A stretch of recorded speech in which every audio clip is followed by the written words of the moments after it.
Good evening, everyone. Thank you for joining us this evening for this event that is part of Gallatin's Social Justice Day. My name is Mehmet Darakçıoğlu. I am the Assistant Dean for Global Programs at Gallatin School and an Associate Faculty Member. I am also privileged to be working with Urban Democracy Lab since the beginning of this school year. What is Urban Democracy Lab for those in the audience who is not familiar? It is an important part of Gallatin School, which promotes critical, creative, just, and sustainable forms of urbanism through engaged scholarship, collaborative undergraduate and graduate coursework, creative public programming, and active publication. And as a part of this engaged scholarship, Urban Democracy Lab puts out white papers on issues that are important to our society at the moment. And the event that you are about to take part this evening is in connection to a white paper written by our panelists and also faculty members on the case for a social housing development authority. I hope you guys will stick around for our next event too later this evening. But without further ado, I would briefly like to introduce the panelists and turn the floor over to them. So as a part of the event tonight, you will hear from Gianpaolo Baiocchi, who is the director of Urban Democracy Lab, Jacob Carlson, who is an urban and political sociologist focused on democracy, housing, and changing the cities. Thomas Yu, who is the co-executive director of Asian Americans for Equality in New York City.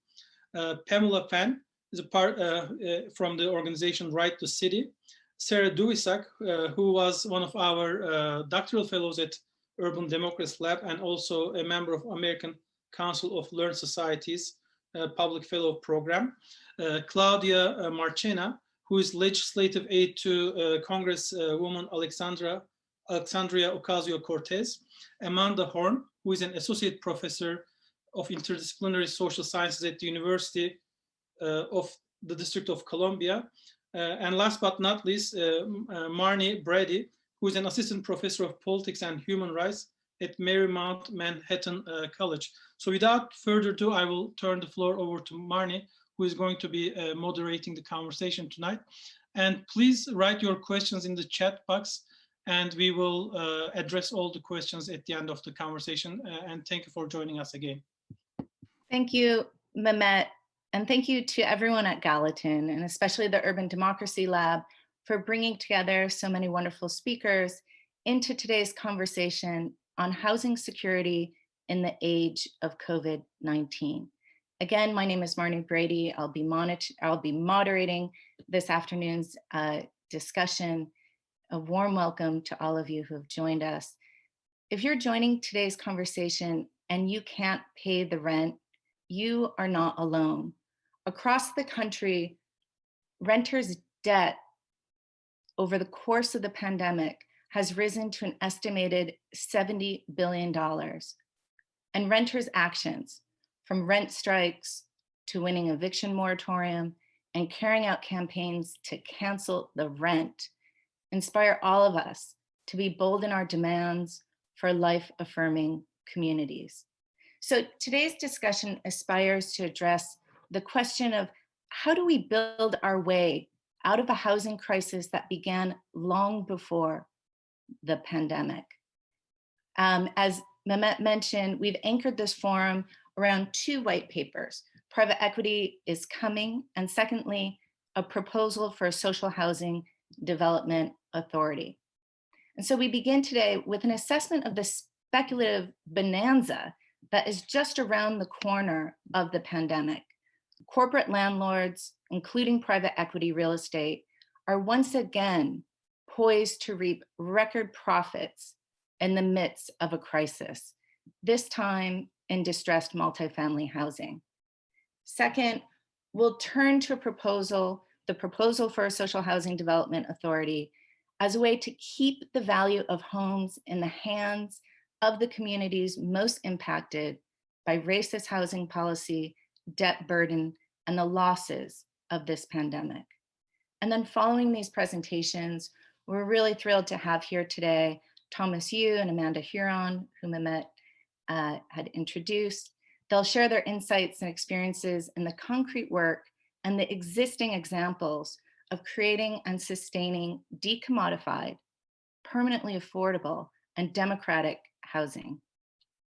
And then finally, we'll bring into this conversation the big questions of policy and power. We're really appreciative to have here with us today Claudia Pagon Marchena from the Legislative Office of Congresswoman Alexandria Ocasio-Cortez and Pam Fan, field organizer with the National Right to the City Alliance. And I'd like to give a shout out to Ned Crawley, who will be monitoring the Q&A. Ned, Sarah, Jake Carlson, and Jean Paulo and I are all part of the research collective that worked on these two white papers. And so we invite you to please ask questions throughout the course of the webinar in the Q&A to the panelists. And so now I'll turn to Dr. Sarah Duvisac, lead author on the white paper, Private Equity is Coming. Thank you, Marnie. Hi, everyone. I am going to start off our discussion by talking about private equity in the housing market, both a bit of a history of what happened in 2008 and what's been happening in the interim period. And as Marnie mentioned, this is part of a white paper that was written by a collective of 5 of us, Marnie, Jake, Jean Paulo, and Ned, who's working behind the scenes during the panel today. So we find ourselves again at the precipice of a housing crisis for the second time in 12 years, the first time being back in 2008. And in that crisis, private equity and more broadly financial actors in the housing market created this crisis, which was fueled by speculation in the housing market by offering precarious and untenable financing to homeowners. And as the lines of debt broke down, Wall Street's gambling forced nearly 10 million households to foreclose, mostly Black and Latinx families. But despite the role that they played in 2008, what we saw in the aftermath was that their presence only increased in the housing market. So private equity innovated in the aftermath of the crisis, moving from mortgage-backed securities that fueled the crisis to now creating rent-backed securities, which securitized rents and sold bonds that were backed by rent revenues. And they did this by buying up foreclosed property and turning it into single-family rentals. One of the biggest examples is Blackstone's Invitation Homes. And in addition, they also started buying up multifamily apartment dwellings. And this innovation of rent-backed securities played a huge role in creating profit incentives for these new private equity landlords or corporate landlords to increase rents and quicken evictions to ensure a steady stream of profits. And many studies have found that these units have higher rents, deferred maintenance, and more evictions. Right? So what we've seen in the interim period between 2008 and now is increased insecurity in the housing market. We've seen increased houselessness, increasing rent burdens, all the while profits in the real estate market have skyrocketed. And what we have now is a situation where private equity and corporate landlords own over 1.5 million of rental units and over 250,000 homes. It was a massive transfer of wealth and property from the hands of communities to Wall Street, which led directly to a worsening housing crisis in terms of affordability and quality, again, disproportionately impacting Black and Latinx individuals or tenants. And these are groups that face some of the highest rent burdens today in America. And the role that they played in the post-2008 housing market has significantly shaped the nature of the crisis we're seeing right now. So while in 2008, it was a homeowner's crisis, as Marnie mentioned, we're seeing a renter's crisis, in part structured by the kind of high rent burdens that were there between 2008 and now. And so right now we have 30 to 40 million Americans facing evictions, and some of the largest private equity companies are filing evictions on a pretty large scale, even as the pandemic is worsening. And the current policy responses don't do enough to challenge some of the underlying structural causes of this crisis that are independent from the economic crisis that the pandemic caused. So for example, eviction moratoriums, though they are hugely popular, hugely important and the result of massive, massive organizing, don't address, as Marty points out, the kind of untenable debt burden that is building for tenants. And it's one of the reasons why housing movements have been fighting for the cancellation of rent. And at the same time, we are maybe approaching a domino effect of distressed properties becoming available. And there's a threat here, if that happens, posed by private equity that we need to be able to address. And what we do know is that corporate landlords and private equity firms are amassing an arsenal to make these purchases. Their dry powder is estimated at over $300 billion. And corporate landlords are also already in this period expanding and consolidating the market for single family rentals.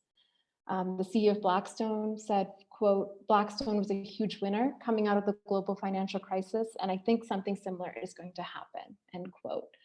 The bottom line is there's a glut of funding for the purchase of distressed assets and debt, which underlines the power that these actors have to remake the housing market in this moment. And so we have an opportunity today not to repeat the mistakes of 2008, where we allowed private equity to come further into the housing market.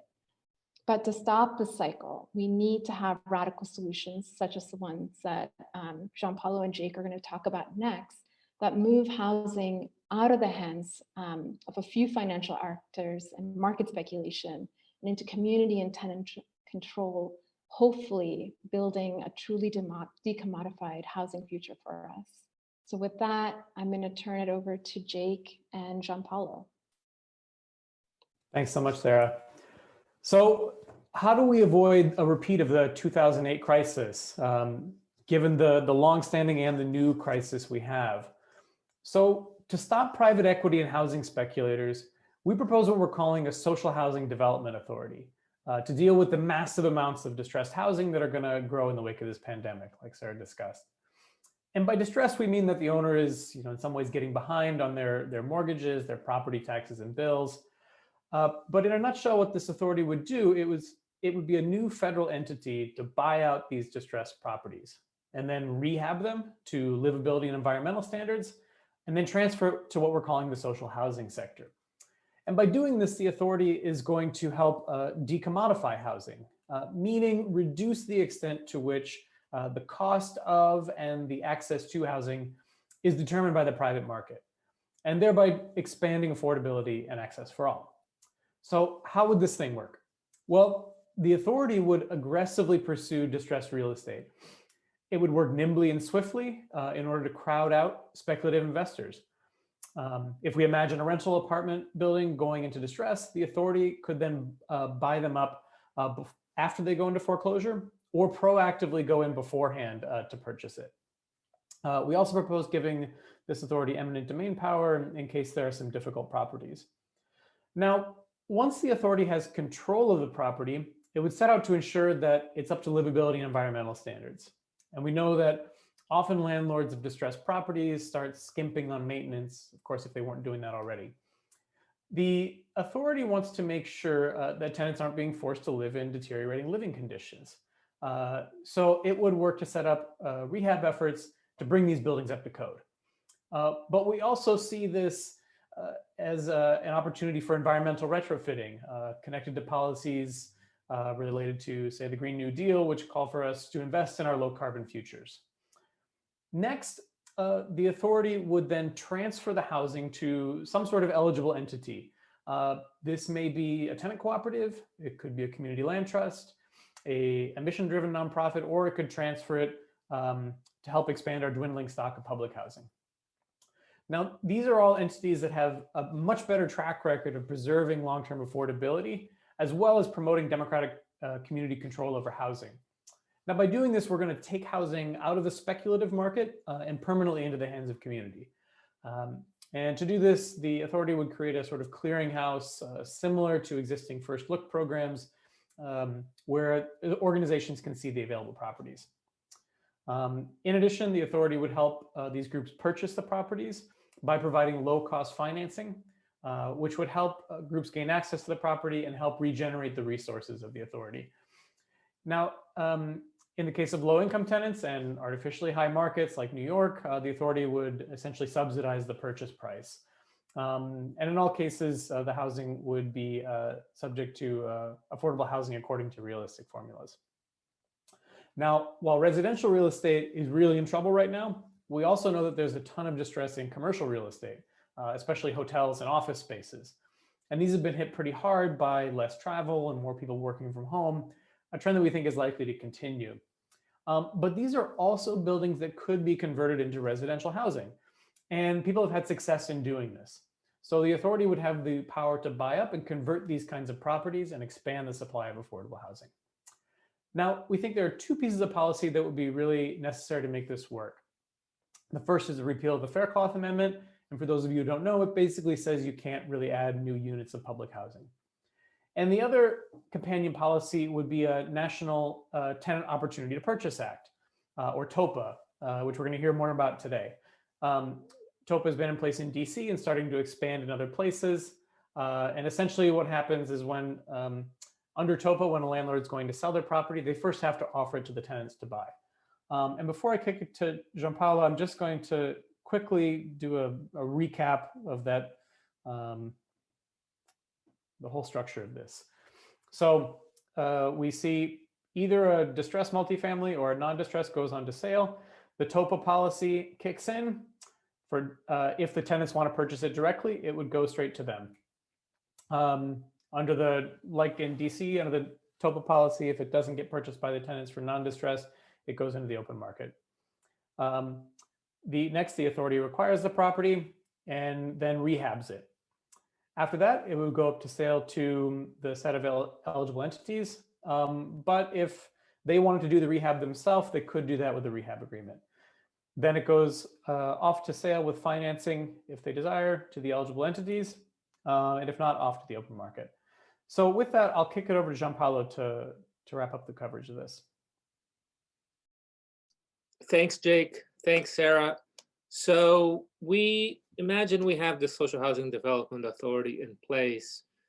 How do we make sure that it works and it stays committed to social justice goals, to expanding affordable social housing, and not become just another fix for the housing market? We've thought about this. We think three things. First, the board, it would have to be run by a board with designated seats for people working in low-income housing as well as tenant leaders. Since the social housing development will be working all over the country, we imagine it would be working from Mississippi to Massachusetts to everywhere in between. It would need to have local offices who have established relationships with local housing organizations that know the reality and keep this organization accountable. This would be key for helping to facilitate the eventual transfer to social housing groups in different contexts. Second, we imagine that the Social Housing Development Authority has to have an explicitly redistributive mission. It needs to target areas with vulnerable communities, particularly those previously subject to racially predatory practices like redlining, abandonment, predatory lending. So the institution on one hand would seek to undo a legacy of harms and also not be captured by racial logics that captured, for example, some New Deal agencies. It would have to have very strong guardrails in place to make sure that social housing also does not revert to market housing. And lastly, the Social Housing Development Authority would not be funded by regular congressional appropriations. We know from all our experiences with housing funding that things like public housing are always first on the chopping block. The Social Housing Development Authority needs to have its own pool of resources that it can refill, and it gives the entity power to do its work and the power to last for the long term. It would recuperate some costs by sale of properties to eligible entities, and this would make that money go further. They say never let a good crisis go to waste. Crises like the one we're living through now provide moments where people re-examine the way things were and are open to deeper change. Among the very many systemic problems we have in the US today, housing is a particularly profound one, absolutely central to the way that race and class inequalities work in this country. Problems of housing were longstanding before COVID, and if we don't do anything, will only worsen after it.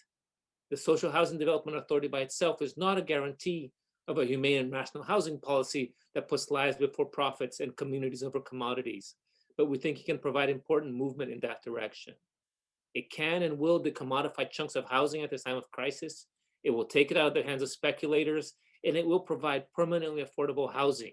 And in doing so, will build broad-based support for social housing in this country. But to fully address social housing, to address our housing crisis, will require more than just a social housing development authority. We imagine a whole range of suite of policies to go along, like the regulation of the real estate industry on a national level, things like rent controls and rent caps, fiscal equalization policies, as well as the development of new social housing units. The 2008 crisis caught us all flat-footed, and we know the results. As Sarah was saying, massive numbers of foreclosures, bailout for banks, and absolutely zero accountability for Wall Street. This time is different. We have a tenant movement that's organized on a national scale, invigorated in a way that we haven't seen in a long time. Rent strikes are happening all over the country. There is consciousness among liberal and progressive elected officials that something deep and structural needs to happen. The depth of the crisis is so profound that people are finally starting to understand that people can end up with evictions due to forces entirely out of their control. And now we have the possibility to bring the resources and power of the federal government to help bail out people rather than banks. And we think we're in a position to actually make it happen this time. Thank you. I'll pass it back to Marnie. Thank you, Gianpaolo. And if you're just joining, welcome. We've heard from Sarah Divisek on the threat of corporate real estate, and now about this formidable proposal and complex proposal for a social housing development authority that builds off some existing policies, including the tenant opportunity to purchase. We might think of this social housing development authority as the road not taken, right? The road not taken after the foreclosure crisis of 2008. But in fact, we have examples of community-controlled, democratic, permanent, affordable housing in our midst. And it is really my pleasure to introduce Thomas Yu. He's the co-executive director of Asian Americans for Equality in New York City. He's played a leading role in the development of affordable housing in the city for nearly 2 decades.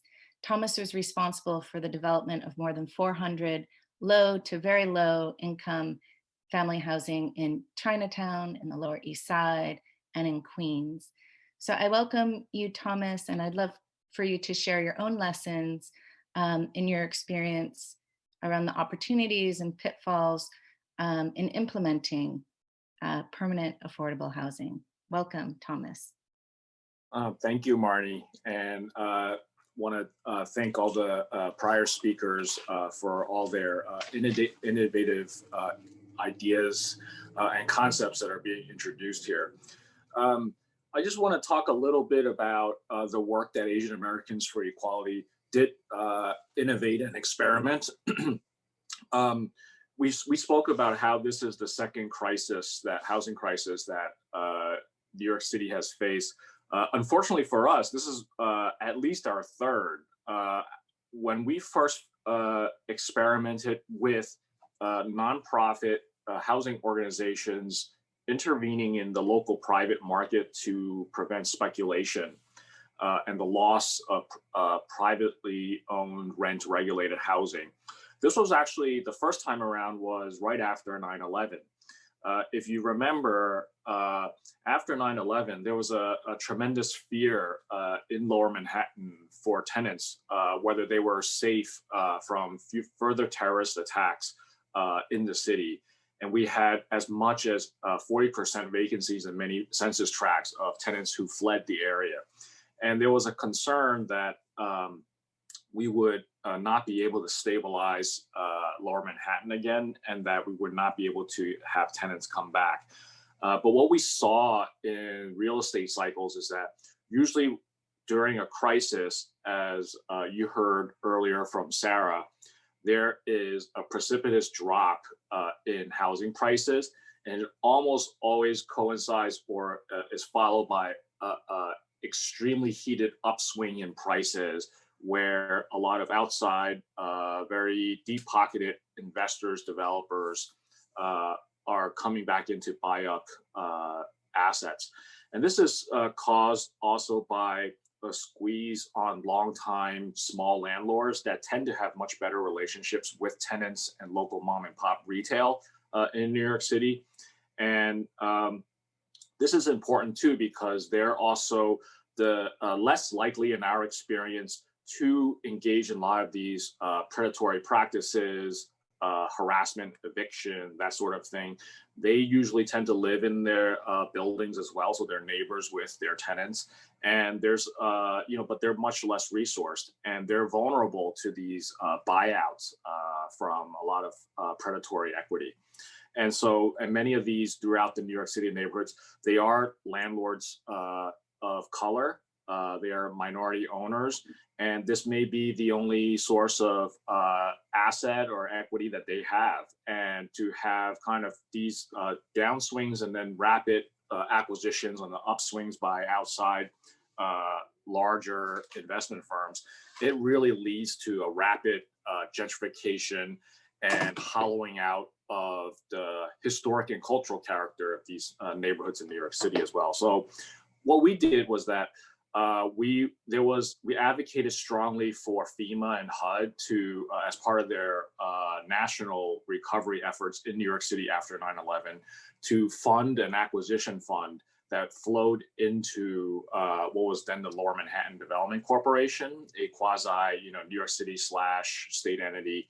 And then it further funded into New York City Housing Preservation and Development, a municipal city agency. And they allow qualified nonprofit housing developers that had to be from the local area, because the intent was that they also have to know the population, know the residents, speak their language, and be able to work with them. And use this subsidy to help acquire privately owned rental buildings for the purpose of bringing back rent stabilization and regulation, if it didn't exist in this, bring the rents back down to affordability levels, and create operating and replacement reserves so that these buildings are healthy. And these come with very strict guidelines on how money can be spent, how much is invested back into the long-term health and affordability of the buildings. As a nonprofit, our board and our staff and our leaders come from the community. We have mandates of how many local tenant representatives, low-income representatives are in our board. So this gives you back a level of community control, and being able to preserve these long-term has really stabilized lots of parts of Chinatown where these buildings would have been permanently lost. Where we found instances where the buildings we purchased were the only ones on the block that remained affordable, whereas everything else flipped.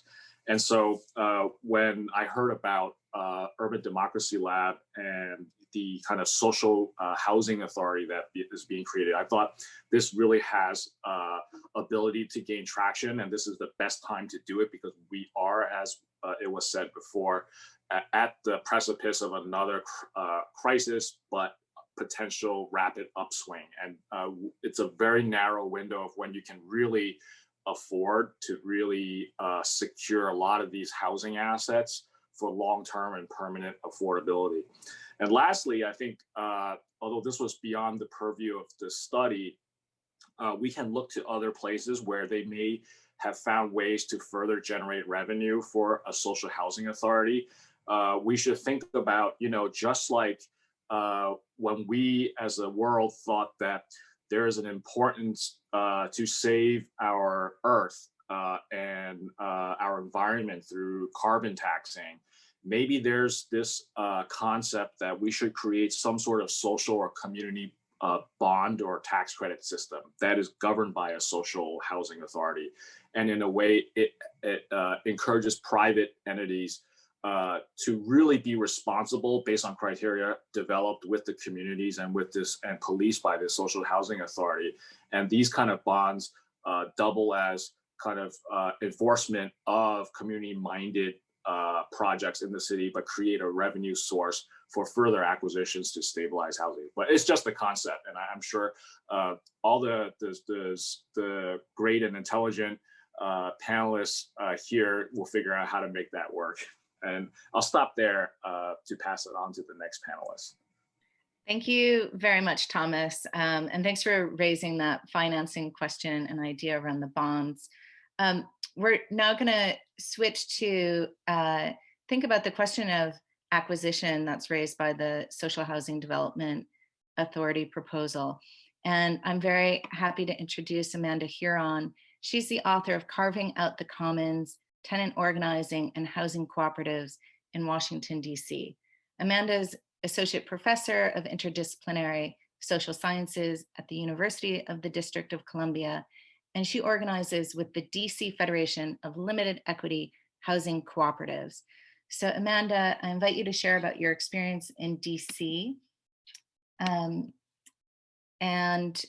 We'd love to hear a bit around TOPA, which is the Tenant Opportunity to Purchase Act that exists in the District of Columbia. Welcome, Amanda. Awesome. Thanks, Marnie. Thank you, everyone. This is a great discussion. I'm super excited to be part of it. So as Marnie said, I have done research on limited equity co-ops in DC. And most of these co-ops, the large majority of these co-ops have been formed because tenants have been able to exercise their TOPA rights, or Tenant Opportunity to Purchase Act rights. I should say I'm not a super expert in TOPA. So there are lots of lawyers and developers and organizers in DC who could really go into the weeds about TOPA. If folks want to get more into the weeds, I'm very happy to connect you with them. But I would say that, a lot of, most of my work has been on the limited equity co-ops that have come out of TOPA. So I will talk a bit about how TOPA was formed, how it's benefited tenants, including kind of some examples of how it's benefited tenants in the limited equity co-op model, and then some lessons coming out of the DC experience with TOPA. So the Tenant Opportunity to Purchase Act in DC came about. It was first passed in the late 1970s. And the act was created because there was this massive wave of gentrification hitting the city in the 1970s. And at that very same time, there was a newly elected city council in the 1970s. The city did not have the right to vote for its own mayor and city council for 100 years. We regained that right in the fall of 1974 and were able to elect a new city council that was mostly made up of civil rights activists, mostly Black civil rights activists who were very progressive and were really interested in questions of economic rights for the people of the district who had been disenfranchised for 100 years. So there was this wave of gentrification. There was enormous fear about displacement. There was very little to nothing in terms of tenants' rights in the city at all at this time. And this new city council came in and they said, look, we need to do something about this. So there was huge political will to create this act. And there was lots of other very creative anti-displacement legislation that this city council got through. So the Tenant Opportunity to Purchase Act was one of them. And essentially it gives tenants, any tenants in the city, the opportunity to purchase their housing from their landlord should that housing go up for sale. They have to essentially pay the market rate price for that housing. So it's not like it's a particular deal for tenants, but it does give them the opportunity to purchase. And the way that low-income tenants associations have been able to exercise their TOPA rights and to purchase their buildings and create limited equity co-ops has been because they've had financing help from the city. And so the city has provided zero interest loans to tenants associations to purchase buildings, and then also a combination of loans and grants to rehabilitate the buildings once they've been purchased. So this is how many of our limited equity co-ops have been formed in the city. So the law, TOPA, was passed in the late 1970s. It was kind of clarified in 1980, and we've had it ever since. Unfortunately, just a couple of years ago, the city council voted to change the TOPA law so that single family renters no longer have TOPA rights in the city. That was a huge loss for renters in DC because we have a large single family housing stock and lots of renters just rent houses. They no longer have TOPA rights, but multifamily dwelling tenants do continue to have TOPA rights. So how does TOPA benefit tenants? Well, one way is tenants can exercise the ability to purchase collectively. If this is a wealthy tenants association, they can just do this on the market and they can create a condo association or a market rate co-op association. If it's a low income tenants association, they need assistance from the city. The city provides them the financial assistance if there's money available, big if. And then there are affordability restrictions placed on that co-op for the length of the loan from the city. So it's a limited equity co-op. But there's lots of other ways tenants use their TOPA rights. So sometimes tenants assign their TOPA rights to a third party. So maybe they say, you know what, purchasing a building collectively ourselves as a group is a huge amount of work. And it is a huge amount of work. So they might decide, okay, I'm not actually interested in ownership, but we would like to maintain this as an affordable rental for ourselves and get the building fixed up. So we'll work with a third party. Maybe that's a for-profit developer who promises to keep rents low for the existing tenants and will raise them for the new people. Maybe it's a nonprofit developer who says, we're gonna create an entirely affordable rental situation here. But that is one option that tenants have under TOPA, is to say, okay, somebody else can have the right to buy. Another option under TOPA is that tenants can just take a buyout from the landlord. And they can say, the landlord can say, okay, you have the opportunity to purchase the building. And the tenants can say, you know what, we are not gonna cause you any hassle. We're not gonna slow down your real estate sale process. If you just pay us enough money, we'll just all leave. The point being that TOPA as a right that tenants have was designed to give tenants power, designed to give tenants some negotiating power at the moment that their landlord wants to sell. So it's a right that gives tenants a certain kind of negotiating power.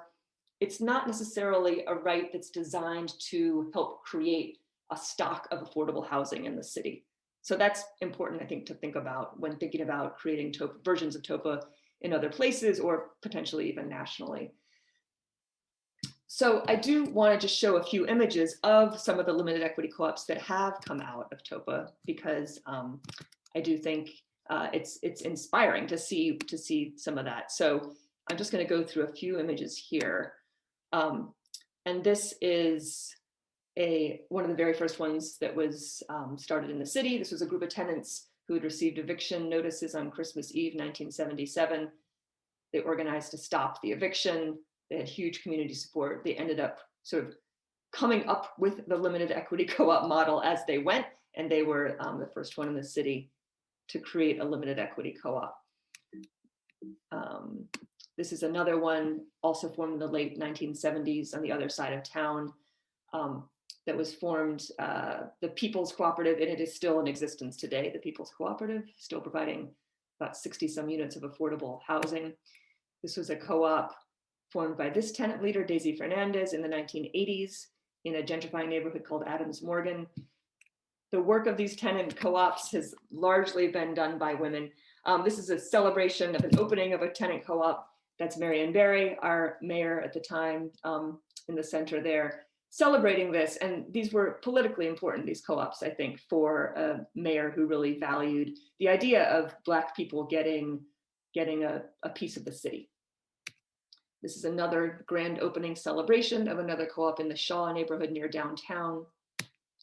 This is just the members of the co-op standing on the steps after they had collectively purchased the building and done the renovations in the Columbia Heights neighborhood in DC. And then this is another image of co-op members on their steps in Columbia Heights. And so what it gives tenants here is very affordable housing. So the share to buy in, it's kind of different than how I understand it tends to work in New York, these limited equity co-ops. The share price to buy in is very low. It's maybe $1,000, it's maybe $2,000. And so that gives you a share, and then you make monthly co-op fees. You pay those monthly fees, which are usually about half the fair market rents that HUD calculates. So it's very affordable housing. It's collectively owned, collectively governed. So the co-ops that have come out of the TOPA process have been really powerful. I'm just going to show one more image. This is from a rent cancellation rally that we had in DC last Saturday. And I think, just to the earlier point about the massive tenant movement that's going on right now, we want to think about these co-ops and TOPA and all of these policies, of course, are happening in the context of this massive tenant organizing that's going on right now. But just to kind of to wind up with some of the lessons learned here from the DC experience, I think the purpose is to give tenants power. And so tenants sometimes, these co-ops that come out of TOPA, if that's the direction tenants choose to go in as the co-op form, they are autonomous and tenants have power. And so tenants sometimes will decide to, once those affordability restrictions expire, they will decide to convert to condominium. And that has certainly happened with some of the DC limited equity co-ops. It is a huge amount of work to run a co-op, as I said. And so sometimes tenants decide, let's just convert to market rate, pay someone to come in here and redevelop it and sell out and sell. It's really important in terms of exercising TOPA rights in general, whatever tenants decide to do with that right. It's really critical to have paid organizers who can let tenants know what their rights are and how to exercise them. That's a very important lesson that's come out of the DC experience. It's also really important to have a good, solid group of lawyers and developers who understand how this process works and can figure out the financing and get tenants through it. If the idea with TOPA is to help expand ability to access affordable housing in the city, it's really important that it works well with existing affordable housing policies. So our rent control law, for instance, and our TOPA law don't totally line up. And that can kind of pose some problems. So you want to make sure that TOPA is implemented in a way that's consistent with other city affordable housing goals. And then I think the last piece is, funding is incredibly important. Obviously, if tenants are actually to get control over the housing, funding is really important. And that's always a big question. And the last piece is that we in DC have done a really bad job at collecting data. The city has done a bad job on collecting data as to what are tenants doing with the TOPA right and what is it getting them. And so if anyone is beginning TOPA from scratch, it would be really important to track exactly what it is tenants are doing and what benefit it's having. Thanks. Thank you so much, Amanda. That was really just beautiful images of cooperators in Washington, DC, but also really important lessons for thinking about TOPA, as there are many TOPA and COPA, Community Opportunity to Purchase Act, campaigns throughout this country in different localities. And the Social Housing Development Authority includes TOPA at the national scale, that proposal. So now we're going to bring into the conversation two wonderful people, Claudia Pagon Marchena, who's the legislative aide in the office of Congresswoman Ocasio-Cortez. She oversees all matters related to the House Committee on Financial Services bills and advises on policy related to banking, housing, Puerto Rico, and immigration. Claudia, welcome. And I would ask you to share a bit about your assessment of the current political conditions and also what the interest is at the national level in social housing at this moment in this crisis. Welcome, Claudia. Thank you so much. It's great to be here with everyone. So as Marnie mentioned, I'm with Congresswoman Ocasio-Cortez, and housing policy is deeply important to us. Our district is very working class, and as a member of the Financial Services Committee that has jurisdiction over federal housing policy, we're always looking to push the Overton window as it relates to housing. We know that federal housing policy has fallen, deeply short in addressing the needs of the current moment. And so as members of that committee, we're constantly working to build the kind of internal power and institutional power that translates to a proposal like this becoming a reality. And so we're always deeply in community with organizers, academics, advocates, and the movement at large to make sure that this is happening. And so unfortunately, I will give my perspective on housing policy at a federal level. And I will start with saying that unfortunately, housing is not always treated as the national emergency that it is. And so, in part, there are institutional forces that keep it that way. And that is always a barrier in trying to, push progressive policy forward. And so we find ourselves in a very different moment. We have a once in a generation lifetime to do the real work. Democrats have now been able to secure the House, the Senate, and the presidency. And so absent aggressive action, we may not have that again. And so in thinking through these kinds of proposals, we know that they meet the moment. We know that we need to continue fighting for them. And housing policy at the federal level usually favors, for example, things like tax breaks or vouchers, things that tend to try and deal with the market distortions that we see. However, they're woefully inadequate, right? And so when you think about vouchers, people that use vouchers routinely face housing discrimination. When you think about things like opportunity zones, which is a program that allows wealthy individuals to defer capital gains taxes and pump them into low-income areas, right? It's highly questionable whether those things have been adequate and whether they have actually met the objectives that they were set out to do. And so when we think about a social housing development authority, our office is particularly very excited about this proposal, because what it's meant to do is insulate housing from these kinds of market forces and provide affordable housing in perpetuity. And so we are currently working on, things that relate to the Social Housing Development Authority, one of them being a repeal of the Fair Cloth.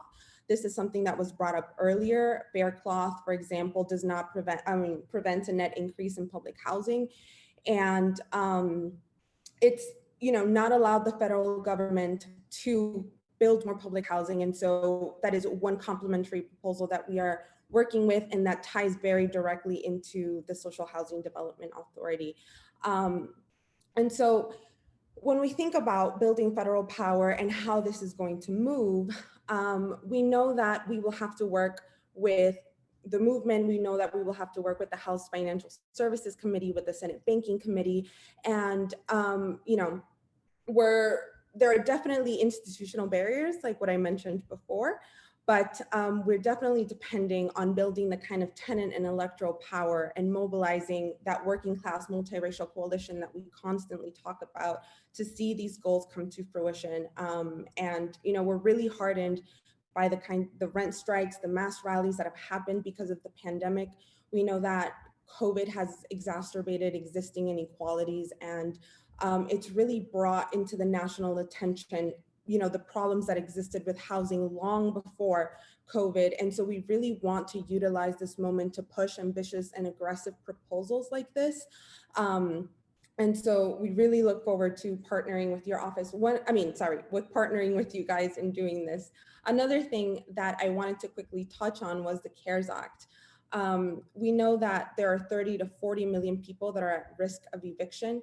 And sometimes federal policy does not recognize eviction as the deeply violent and traumatic event that it can be. And so, other folks kind of talked about how there may be as much as $70 billion owed in back rent by some estimates, yet the latest relief package only appropriated about $25 billion. And so there's a concerning amount of families that could be facing eviction. I think there was something like 200,000 evictions that have been filed. And so we really need to aggressively respond to the moment, like I mentioned before. And with all that said, I really look forward to the Q&A portion. Happy to discuss more about what's going on at the federal level on housing policy, and just trying to build this coalition and see these proposals come to fruition. Thank you. Thank you, Claudia. And thank you for raising also the Fair Cloth Amendment repeal, which, as many of us know, was proposed by Representative Ocasio-Cortez. Really important, and perhaps we'll have time to discuss that later during our Q&A and larger discussion, especially with those who are attendees here with us. I'd like to bring in Pam Phan. Pam is joining us as the senior lead organizer or field organizer of the Right to the City Alliance. Pam came to Right to the City, which is a national alliance of housing justice organizations and that has a campaign called Homes for All. Pam came at a very challenging and transformative time in April 2020. And over the last 20 years, Pam has been an organizer in Portland and around the state of Oregon with youth, immigrants, refugees, BIPOC, unhoused groups, and low-wage workers fighting for housing justice and for equitable neighborhood development. She is also a planner. She received her master's in urban and regional planning. And I'm just very excited to have Pam share with us around the movement dynamics right now, especially in relationship to the Right to the City Alliance's translocal strategy and all of the really important work in understanding housing as healthcare, in understanding the stakes of this moment, and also the importance of organizing base building at the local level for thinking about not just what we can make possible around policy, but also how we can sustain and aspire to new visions in social housing. So welcome, Pam. Thanks, Marnie. Thanks for the invitation. Really excited to be here with folks in this conversation. I think the simplest answer, but we definitely can keep these conversations going because they are very complex. But I think the simplest answer that I see was actually where Professor Huron was able to show that photo of one of the first cooperatives that came together.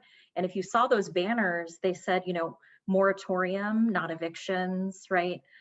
We shall not be moved. I mean, that was the 70s, and we're still seeing almost exactly the same messages, right?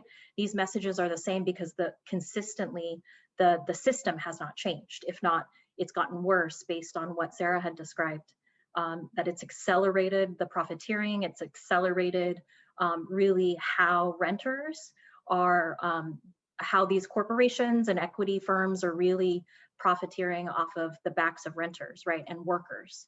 So I think we understand at Right to the City, we're a national alliance of more than 92 organizations now. They're grassroots groups from all different types, from small tenants associations and unions that have no paid staff, all the way to statewide organizations, battling it out in places like California or New York and all over the country.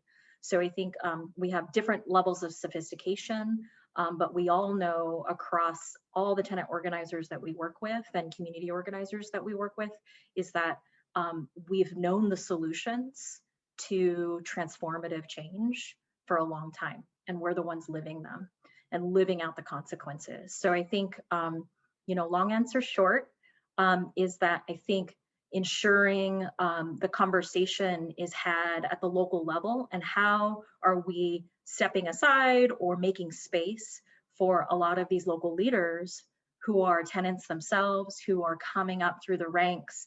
They're learning about kind of their local political process and legislative process, but how are we opening the floodgates for them to ensure that any of the federal dollars that are coming their way are being effectively used. I think there's a policy question that's being batted back and forth right now around, is it renter relief or is it landlord relief, right? So how are the rents actually being paid and canceled or forgiven? And I think there's a deep question around, a different way of thinking about who we're protecting, or which sector. Is it the workers that really prop up our communities and local economies and national economy, or is it really kind of this other kind of shadow set of markets that may or may not actually have true form and are real? So I think on that level, Marnie, I don't know if that's a good place to start. Thank you. Thank you so much, Pam. Yeah, I would like to learn a little bit more about, just sort of what's at the horizon in relationship to the organizing work. We've seen that all throughout the country, there have been rent strikes, that there are eviction moratorium, that there's just been an extension of the Trump eviction moratorium. We see that, there's also sort of uneven moratorium policies in different places in New York State, stronger than at the federal level, but also limited, right? Time limited, and that do not actually cancel the debts of renters. What do you see sort of as some of the areas where you see a lot of campaigns organizing around? Is it cancel the rent? Is it towards TOPA? Is it, what are some of the areas of the work of the Right to the City Alliance members? Thanks. Yeah. I think there's a lot of categories, right, that our members are really seeking. And again, we believe in this idea of a translocal strategy, meaning that the aggregate of all of the work that we do across the country, and that it's really kind of the dialogue between members that's really going to emerge a national strategy, but a united front strategy. And so to be able to change our housing system.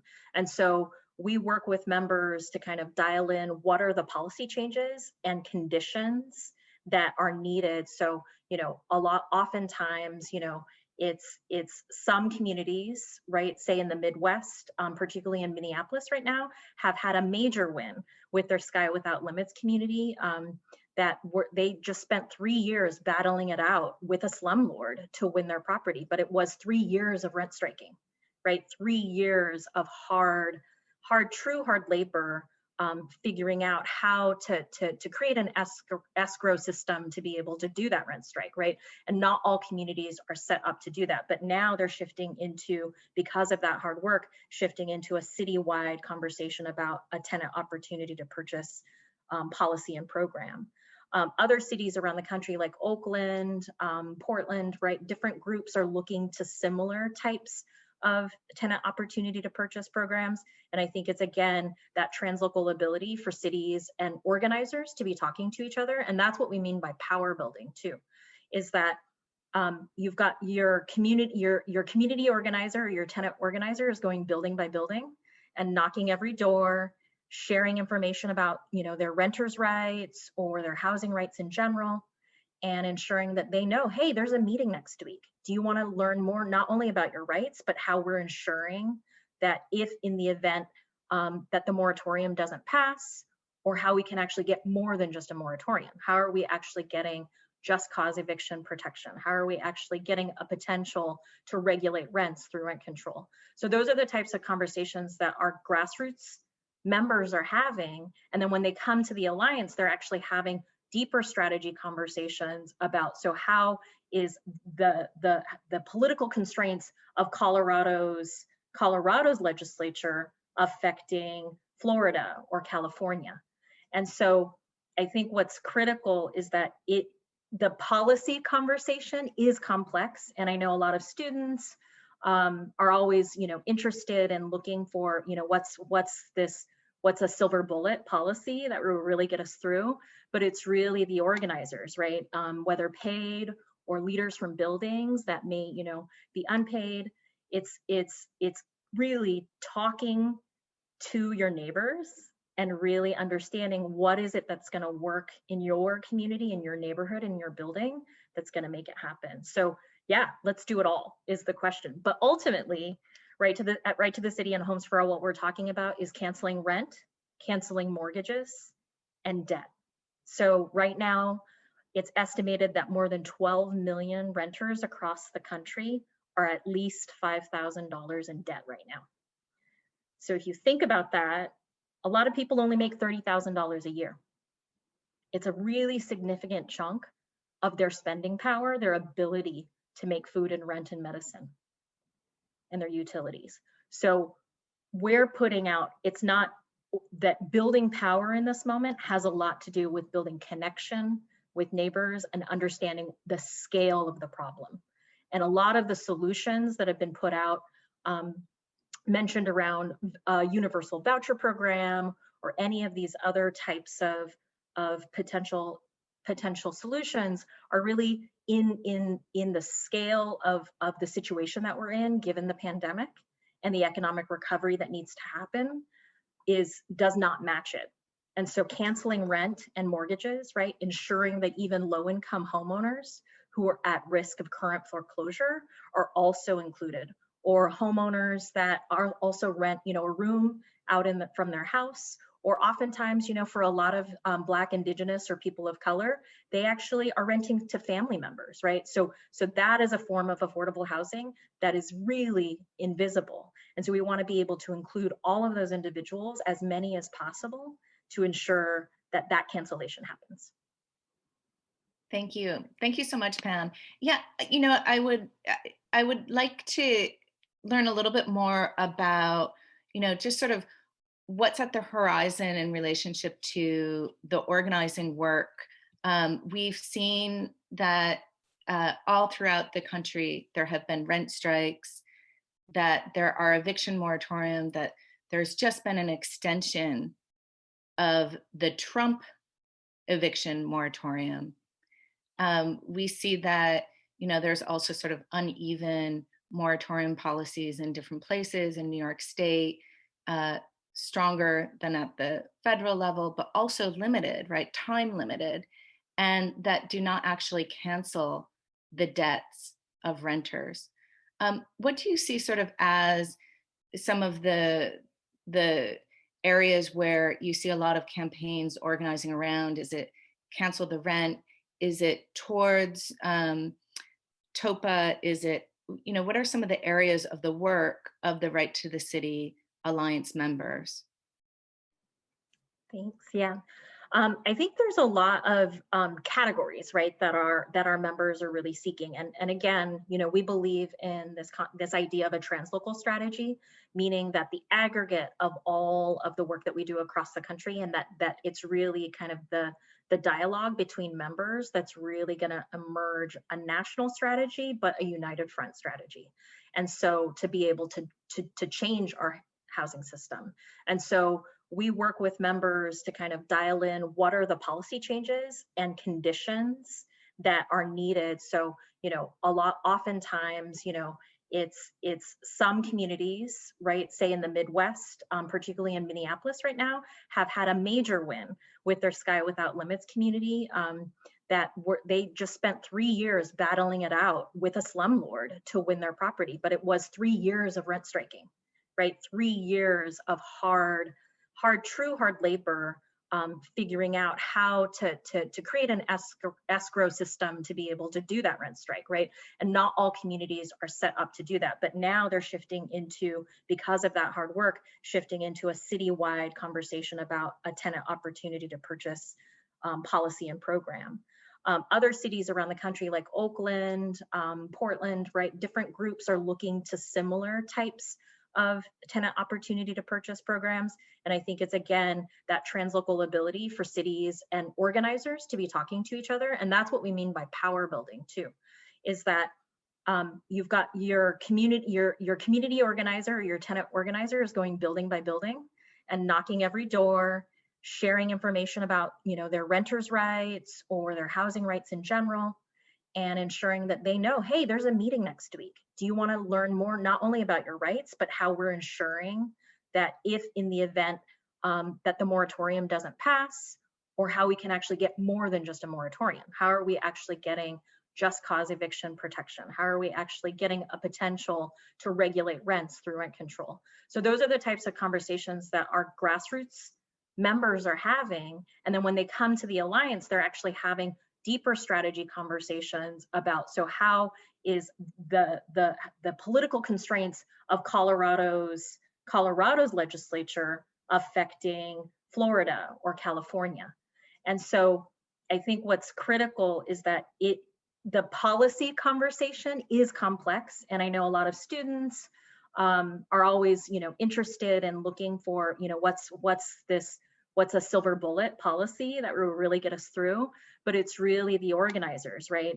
Whether paid or leaders from buildings that may, be unpaid.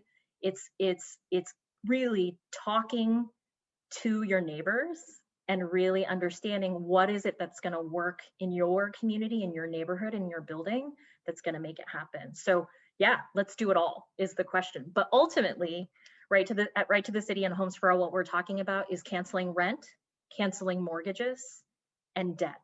So right now, it's estimated that more than 12 million renters across the country are at least $5,000 in debt right now. So if you think about that, a lot of people only make $30,000 a year. It's a really significant chunk of their spending power, their ability to make food and rent and medicine and their utilities. So we're putting out, it's not that building power in this moment has a lot to do with building connection with neighbors and understanding the scale of the problem. And a lot of the solutions that have been put out mentioned around a universal voucher program or any of these other types of potential solutions are really in the scale of the situation that we're in, given the pandemic and the economic recovery that needs to happen, does not match it. And so canceling rent and mortgages, right, ensuring that even low-income homeowners who are at risk of current foreclosure are also included, or homeowners that are also rent, a room out from their house, or oftentimes, for a lot of Black, Indigenous, or people of color, they actually are renting to family members, right? So that is a form of affordable housing that is really invisible. And so we want to be able to include all of those individuals, as many as possible, to ensure that cancellation happens. Thank you, Pam. You've actually touched on quite a few of the questions that have been brought up by participants. If we look to the Q&A, we invite everyone to go to that chat and please pose a question to any of the panelists. There was one question that was raised around small landlords and thinking specifically about small landlords in rural areas. And so the question is to ask for the panelists to please speak to both the organizing issues for more rural areas and small towns and the possibilities for the new ideas of the Social Housing Development Authority around that rural context. As we know, housing affordability or inaffordability certainly includes rural areas, not just an issue of cities. It's a generalizable crisis. So I would invite Gianpaolo or Jake to talk about how the Social Housing Development Authority would apply to rural areas. And then also it would be great to hear from Pam and to continue the conversation about the many different areas of organizing that Right to the City Alliance members are involved in. Gianpaolo or Jake?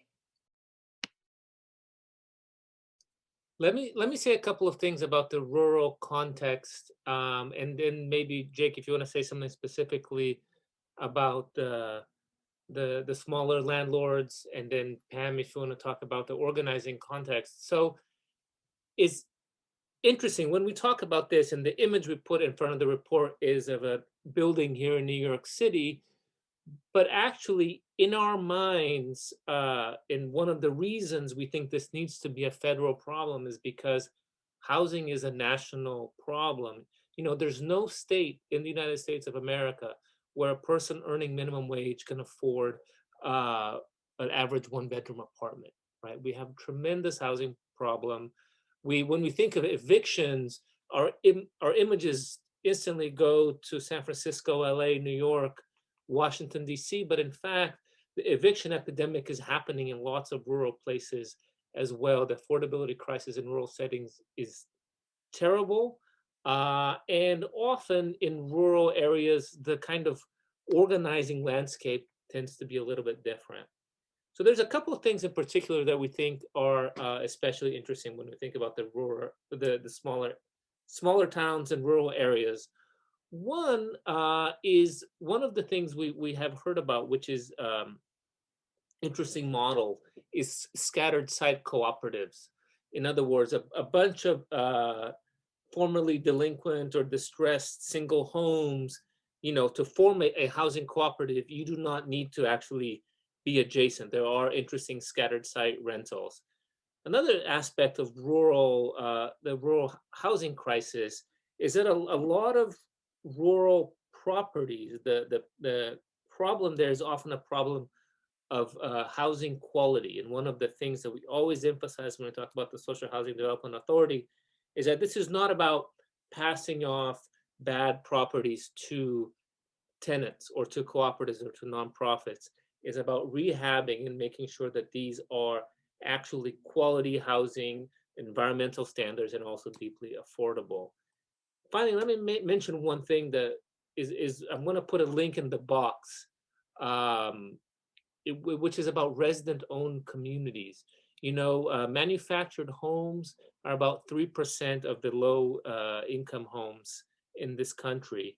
And one of the terrible things that's happening now is that these big corporate actors are buying up, because when you own a manufactured home, traditionally, you rent a space underneath it.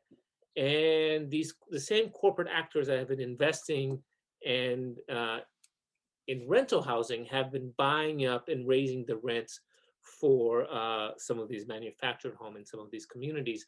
And there's a very nice effort, Rock USA, that describes how actually owners of manufactured homes can come together, form a cooperative, and buy the land underneath them, and in fact, form a cooperative. The big problems with Rock, of course, is that there's a lack of funding to do this at the moment, and it will be one of the things that the Social Housing Development Authority would do. But Jake, do you want to say something about the landlords?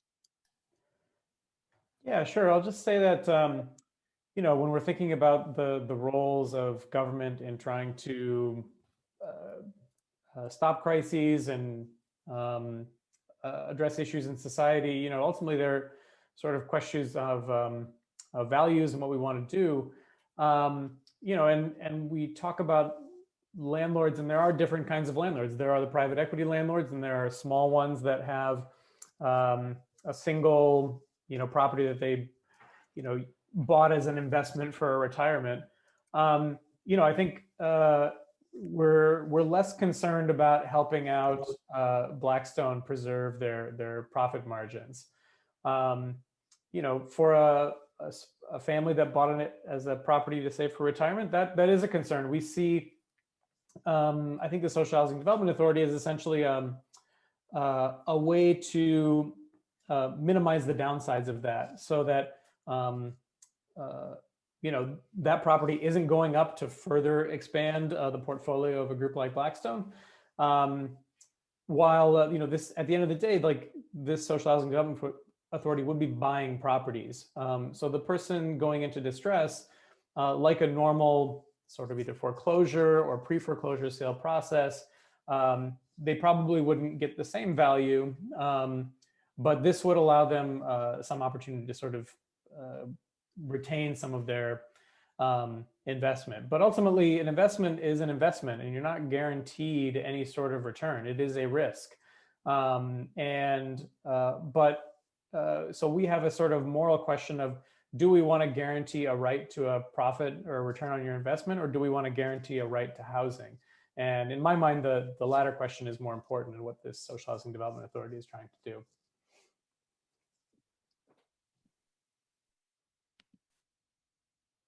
Thank you, Jake. A quick question, just segueing from what you just mentioned, that was brought up in the Q&A, and then it would be wonderful to return to Pam to share a little bit about organizing in the rural context.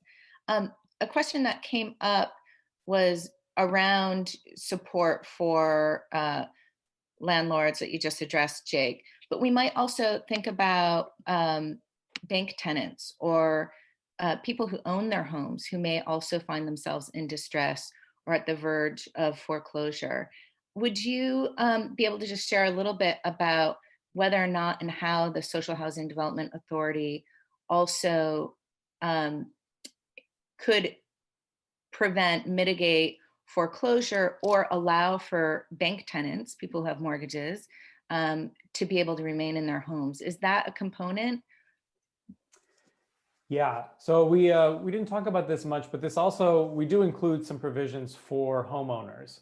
In general, like you mentioned, this is going to fall more heavily on renters, but homeowners are going to be in tough shape too. They currently have forbearance options, but there are many homeowners that are going to be in distress and already have problems with bad financing, and interest rates are going to be really low. So the Social Housing Development Authority also would have the ability to sort of renegotiate loans. It could sort of buy the loan from a lender like a bank, and try to refinance it on better terms to hopefully avoid that foreclosure process. So we do want to see this also as an opportunity and a benefit for struggling homeowners. Thank you.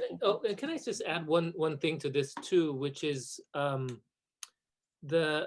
we recognize that home ownership is particularly important in communities of color as far as maintaining community stability. One of the things that was mentioned after 2008, this transfer of wealth really hit communities of color, and the decline in home ownership rate in the Black community has been really huge. So that today, the difference in Black-white home ownership rates is as great as it was during Jim Crow, right? 2008 returned Black home ownership to Jim Crow levels. So when we started to develop this proposal, of course, our interest is in having a large portion of the housing stock be decommodified, free from speculation, but we don't want to do this at the expense of homeowners, particularly homeowners of color. Thank you, Gianpaolo. And so, Pam, this question of organizing in the rural context is this an area of the translocal work that you described for Right to the City? Absolutely. I think, we work with, like I said, organizations that are of many different shapes and sizes. So rural groups are definitely a part of the network, and particularly in the Midwest, in the South, and in the Western states, as well as the Northeast. So it's I think, across the board. Oftentimes when we do talk about housing issues, only the big cities, right, get mentioned in these really hot markets. So, but most people don't live, or not all people, half of us don't live in these big cities. So I think what's important to know, a lot of our members who are doing rural or suburban or much more dispersed type organizing are having to do different strategies. Instead of building organizing, they're doing block organizing, like Gianpaolo had mentioned, right? Like, so they're trying to build power and connection and tenants associations in that way across a vast area, right? Where, especially in rural places where you've got to drive for an hour or drive for 30 minutes or whatever. And if you don't have a car, what happens, right? There is no public transit. So I think there are some complications to organizing in those areas, and we get through it. And the pandemic makes things like utilities, like Wi-Fi access critical, right? So right now, organizing, we used to, meet at a church or a union hall when I've done, rural organizing here in Oregon, but now we can't, right? Because there is clearly still a risk of coming together, regardless of whether or not you live in a smaller town. So I think the organizing kind of infrastructure, or our, if our general infrastructure isn't available to us, it makes organizing harder, which is true across the board in any city or town, large or small. But also, I think particularly rural organizing, in this case around questions of cooperative development, is actually something that organizers are moving towards, right? Especially with manufactured homes, which is a large amount of the rural housing stock, as well as kind of USDA properties, other types of federal properties, or privately owned multifamily. What we're seeing a lot is also these privately run large complexes of senior facilities, right, that we're able to get green lighted in some of these rural areas that actually are going under because of just kind of other market issues. So trying to capture those are really critical.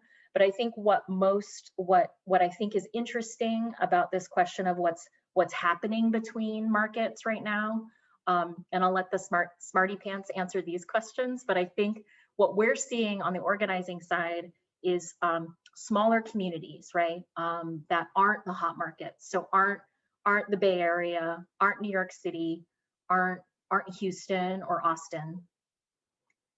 There's speculation starting to happen where these high-rise condos, those types of developers are starting to look to their creditors and those equity firms to move into new places to start building that way.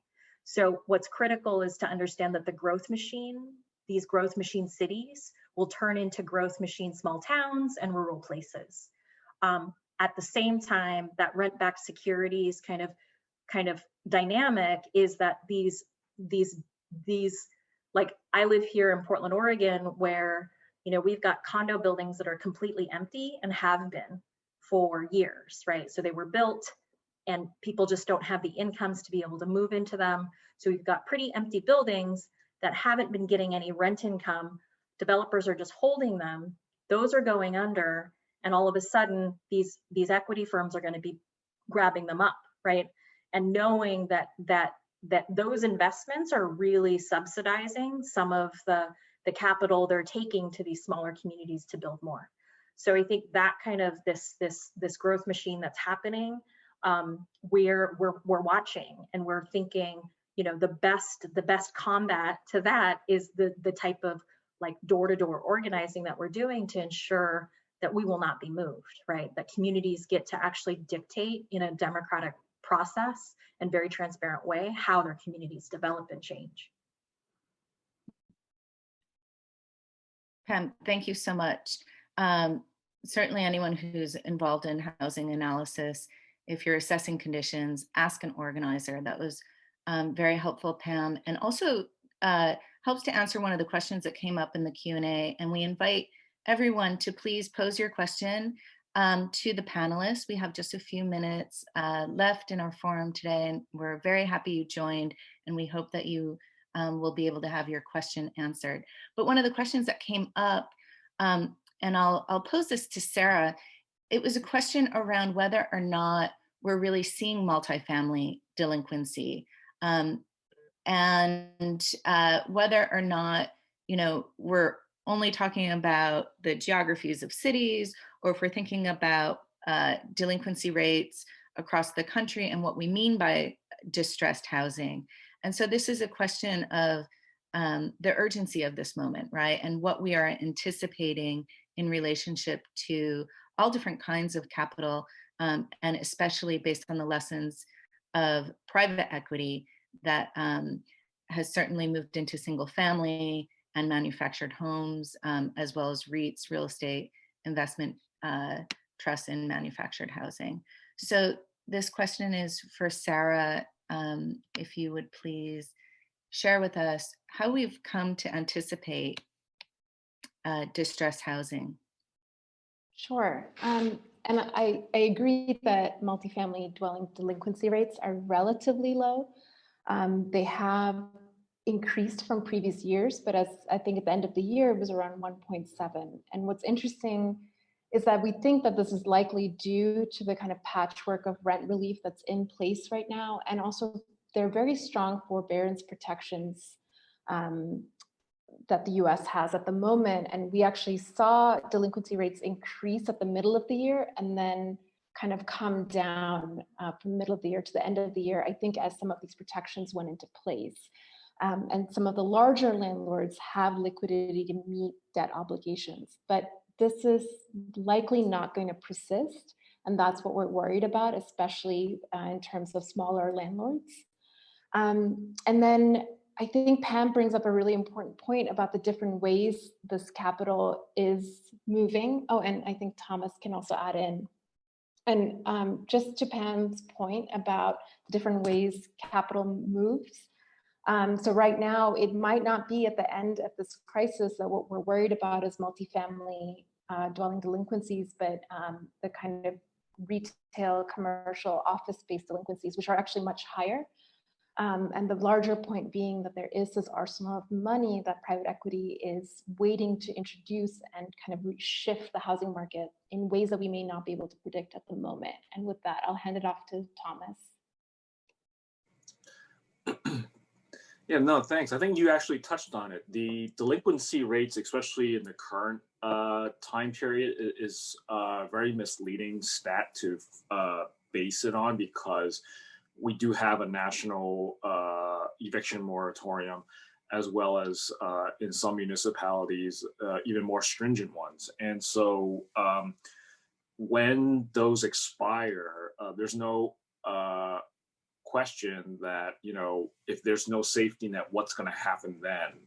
What will happen to that delinquency rate? And I think to avoid this kind of catastrophic, you know, mass eviction, we have to start thinking about it now and recognize that because it looks low, it's actually artificially created.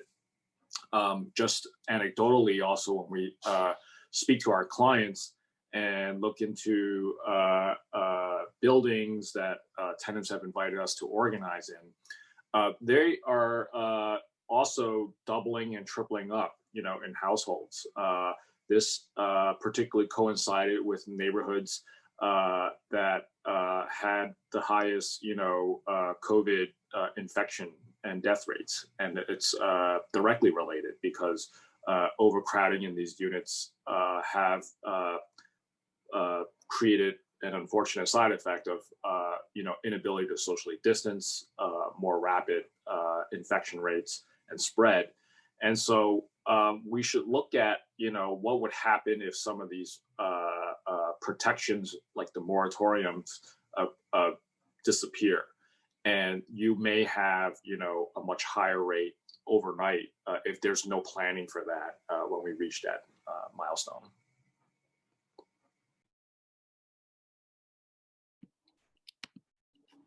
Thank you so much, Thomas, and also Sarah, for getting to that question of how we can anticipate and how we're coming to understand the conditions of distressed housing and really what's around the corner.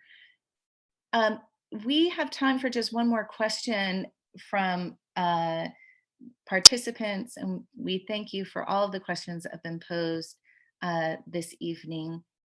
And this question that came up is around the relationship of labor and housing.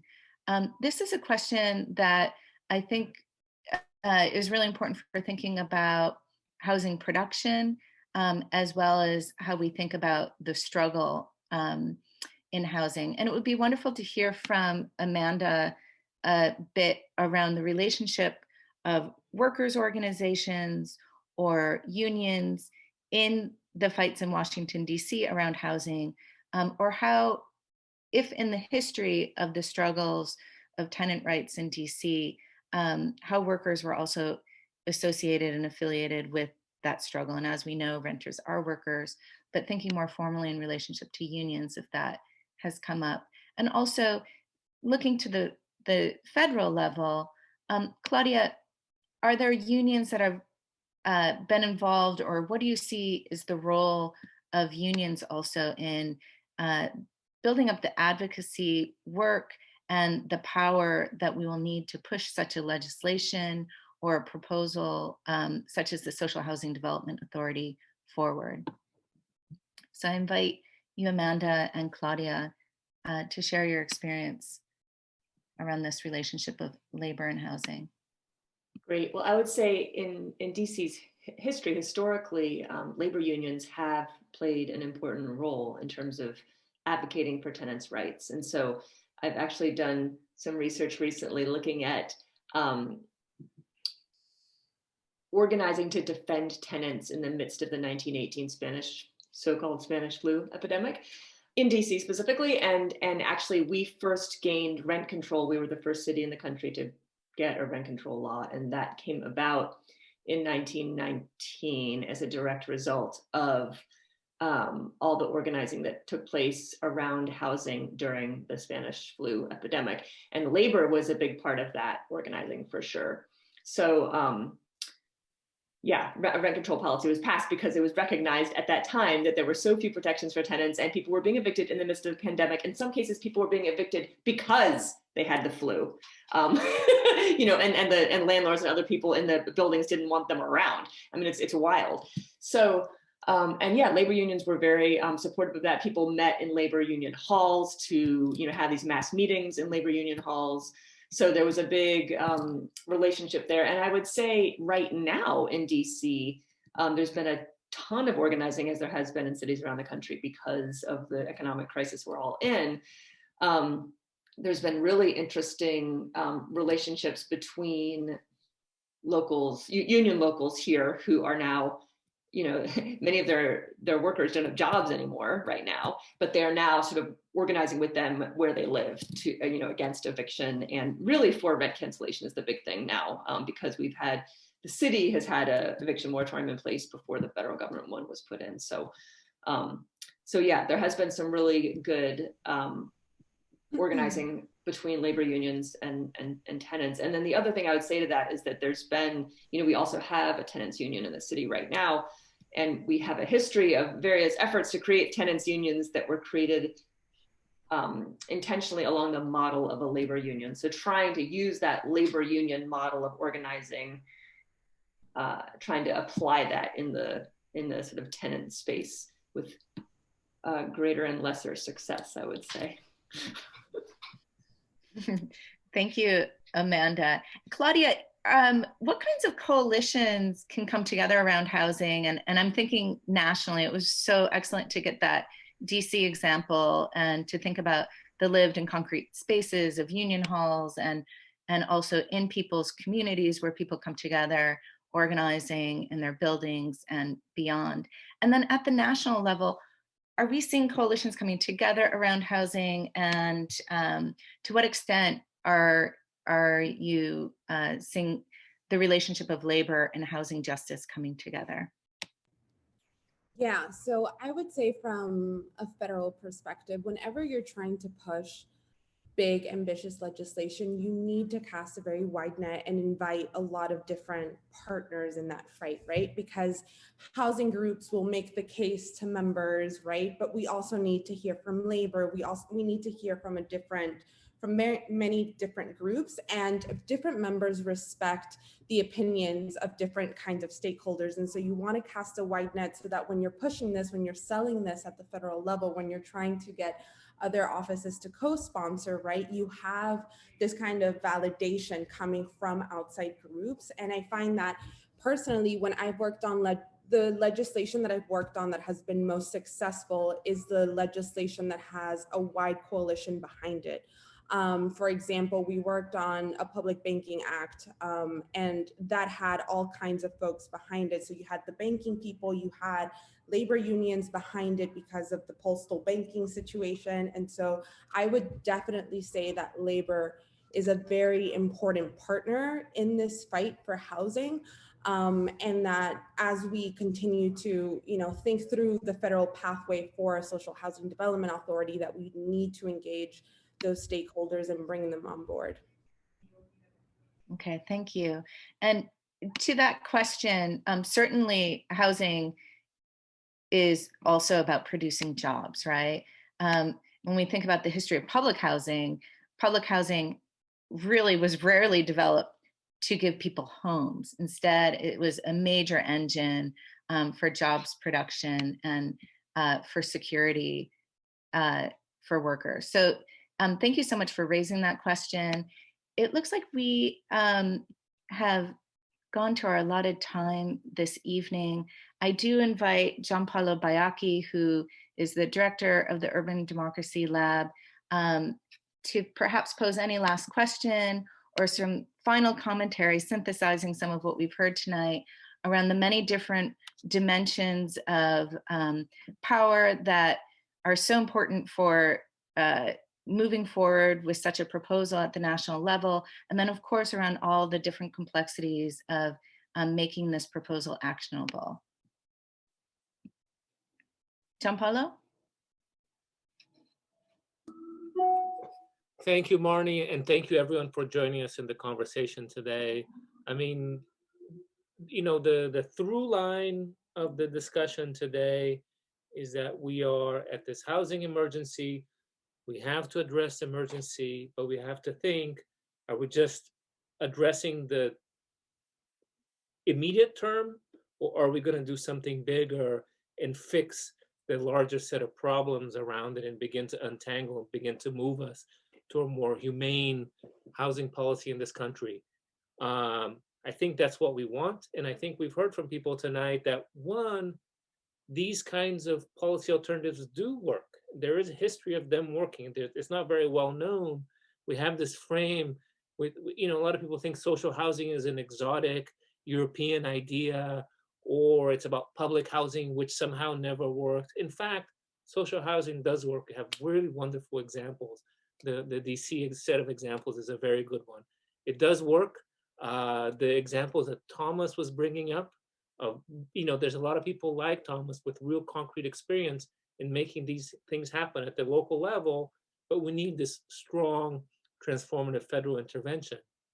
And the other through line, which you consistently brought up, Marnie, which Amanda was talking about, which Claudia was talking about, which Jake and Sarah also addressed, which is it's going to take struggle before, during, and after to make something like this. We need a big, broad coalition of people to push this thing.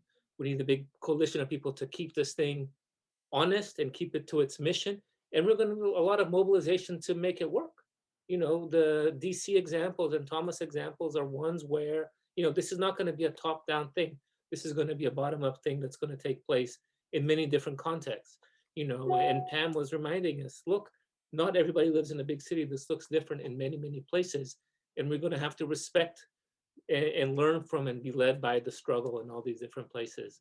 So, not a small agenda, but I really, on behalf of the lab and behalf of the Gallatin School, we really appreciate everyone who took the time to be with us today. Marnie did an amazing job moderating. I think your next stop is going to be NPR. You're really good at having a NPR type conversation, a radical NPR. But maybe we could get everyone, maybe we could everyone turn on their camera so we could take a group picture before we go. Okay, great. And we just want to thank everyone who joined today from your own homes or from wherever you are on, if you're on the East Coast on this Friday evening.